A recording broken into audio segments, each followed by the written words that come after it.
You might be like, I really have my eyes on this guy. God brings someone else along and you realize, wow, this is actually so much better. You just don't know. So by being, you can't control everything. Like have open hands of surrender and be willing to walk in certain directions that God opens, because he may not open that door. What's up, sisterhood? If you are new around here, you are in for a treat, because last week we talked all about how to show a guy you're interested in him without using words. And it was so popular. We got so many messages from you all saying, please do a part 2. Like on Instagram, if you're not following us on Instagram or you're there already, we have so many of you saying like, loved this. Thanks for sharing your godly insight. Love this one. Part 2 would be awesome. Make a part 2. Because we joked about doing a part 2 in the video. Like, man, there's so much more we want to say. We need a part 2. You asked. Here it is. So you can see by the title, we are going there again. We're going to give you more ideas on basically how to show a guy you're interested, how to take those steps of action while still trusting God. So keeping your heart in a secure place, but not being afraid to make those moves. Yes.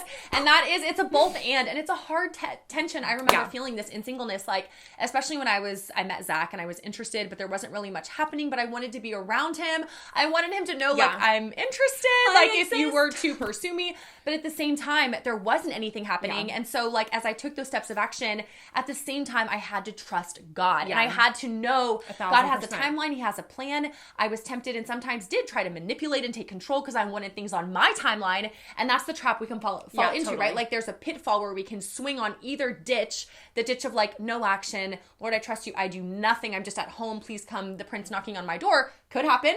More often than not, that's not the way God works. So there's that ditch of, like, doing nothing. And then there's the other ditch of doing too much, where now it's all about you, all about your control, all about your timeline. And we both know and have wrestled with trusting God in our singleness in so many areas of our lives. And we're guessing you are too. So as we talk about ideas and ways that you can be proactive without using words, maybe we'll use some words too. I don't know. We want you to know that we have an 8-week book club that we are starting, which is all about trusting God. It is based on our newest book, Not Part of the Plan, Trusting God with the Twists and Turns of Your Story. And in this, you actually share so much about your singleness journey. Yeah.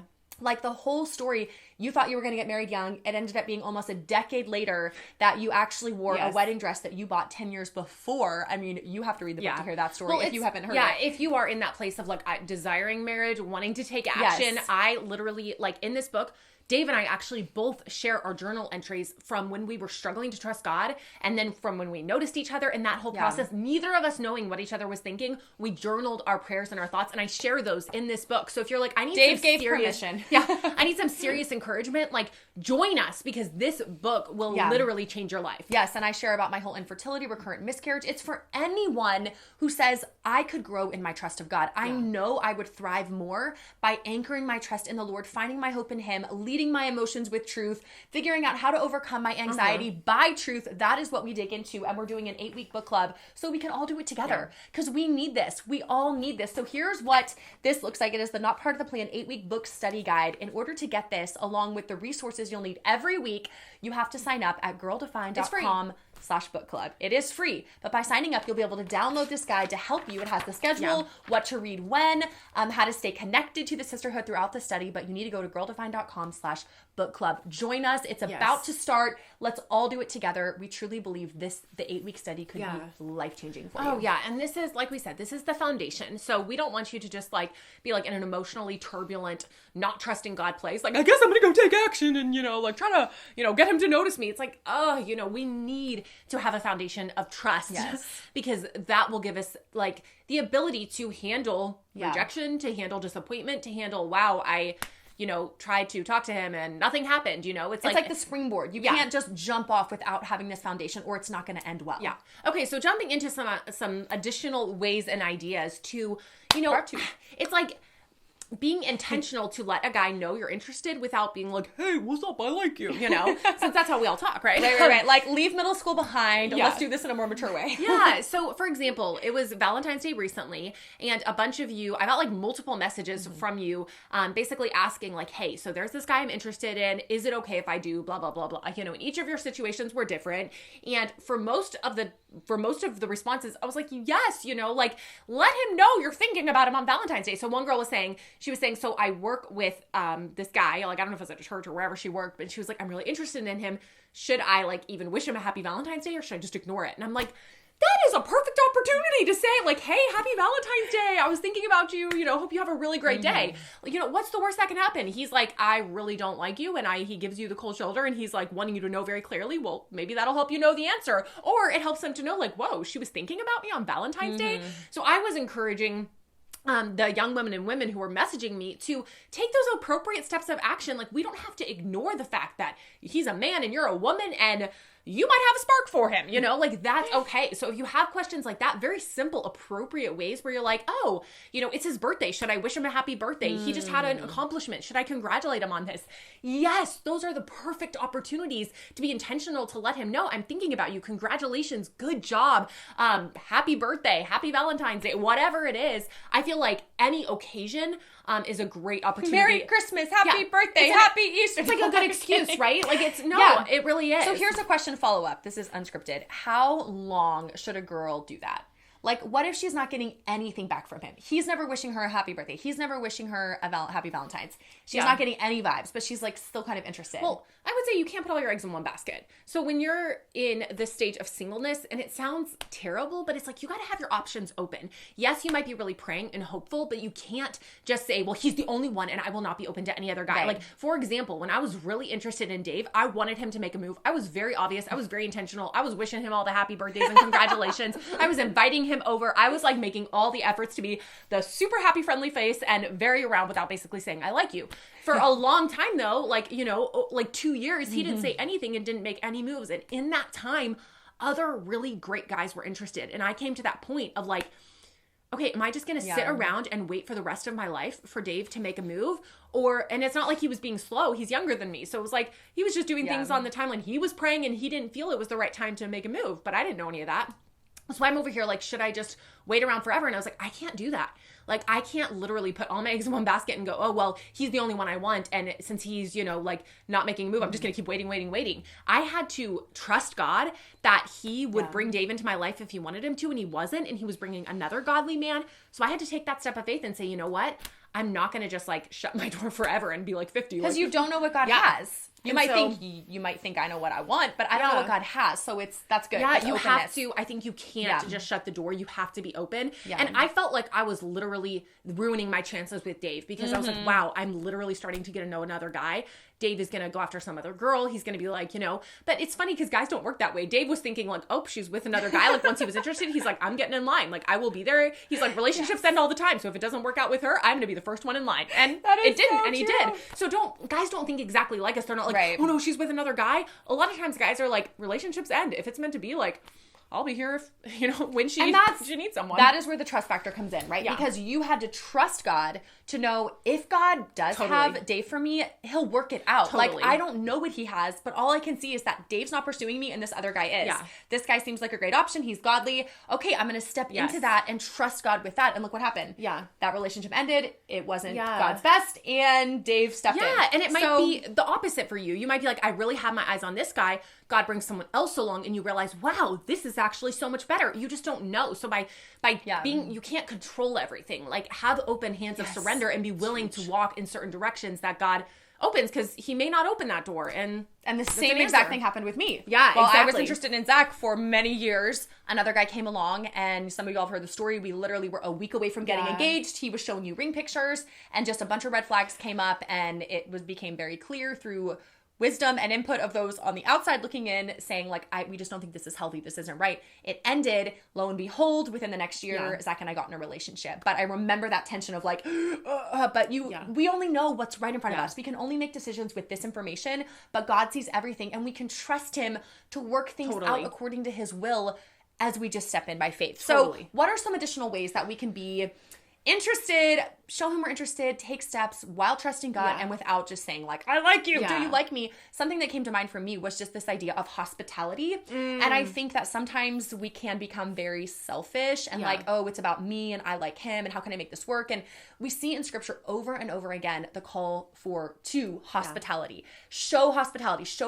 And I was just thinking about something that our parents modeled and that we love to do is hospitality growing up. Even living at home in our parents' home, whether you're in your parents' home, you're living with a bunch of girlfriends in an apartment or wherever you are, hospitality is something that Totally. is biblical, is beautiful. It's a way to serve and invite people into your space. And so if that's foreign to you or you're like, that's weird, I've never done that, take a step and you can invite that guy that you're interested along with some other friends into your space and have dinner. Yeah. Make dinner for everyone. Plan, we talked about kind of game nights and stuff, but I think even more just like a smaller group of like 5 or 6, invite them over for dinner. It's true. Just do it. It's amazing. And people come. And even if they say, sorry, I can't make it this time, don't be discouraged. Try again. I mean, isn't that an awesome way? Just having 100%. A small group of people over into your space. Yeah, I think that's a great way to get to know people. I also think, because I know we have people who are going to be in all sorts of different situations. So if you're someone where you're like, well, there is a guy that I'm interested in, and we actually like, maybe you're like, you do one-on-one stuff. Like maybe you text a lot, or you're like, we go study, like we're in college or whatever, and we go study together a lot one-on-one. I want to encourage you, either one, like take a step back. Who's always initiating? If you're initiating like 24/7 and he's always responding, I would encourage you to maybe like start hanging out with some other people and expanding your options. Or if he is initiating a lot, and you're like, wow, he is the one inviting me a lot. And we've been, kind of hanging out for like 6 months, or maybe you've even felt like you've gone on a date, but nothing's ever been spoken. Yeah. A man's got to take the lead. Right. And if he's not, honestly, in my opinion, you may disagree with this, but I would have an open conversation. I know a lot of girls and women end up in situations like this where you almost feel like we're almost like a couple, but we're not, and nothing's ever been spoken. That can be very common. So if you're in that place, I personally would have a very open conversation and say, hey, this is where I'm at. I need to know where you are, because this is what I want for my future. Like, I am looking to be with someone intentional who wants to pursue an intentional relationship. And if you're not in that place, great, but I think we need to kind of move on, and then if they are, just make sure that they actually step up and take the lead. Because if they're like, no, I actually am interested, and then they never do anything else, like, you want a man who can lead, who can take action, who isn't just going to be like this, floppy fish always responding to you. Like, you need someone who can like seek the Lord and actually, fulfill, feel like men are called to lead and lead their wives, and, you're not his wife yet, but like, you need to see those qualities. So I do think there is a time and place for clarity in certain situations. Yeah. Something else that came to mind, and this is something I've seen so many girls do over the years, it is, you think about, where are the godly guys? Oftentimes, where are you? If you look in a church or a ministry, like, they're often the ones who are taking some initiative, even in that sense. Totally. Like, they're the guys who might be in a group of singles, but they're the ones kind of rising to the leadership, taking initiative. Leading a small group. Yeah. And so you might find yourself maybe being a little passive, or just being a responder in church, just a consumer.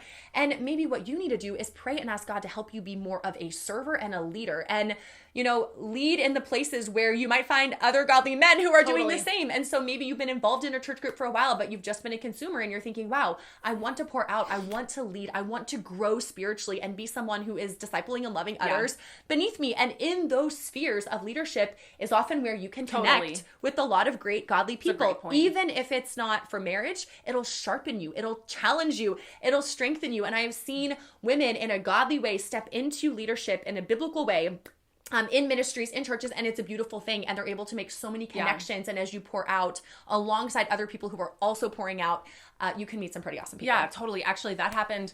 Similar situation with Dave and I. He joined it's not like a Bible study, it's like a worldview. I don't know, it's called Perspective. Some of y'all may have done it.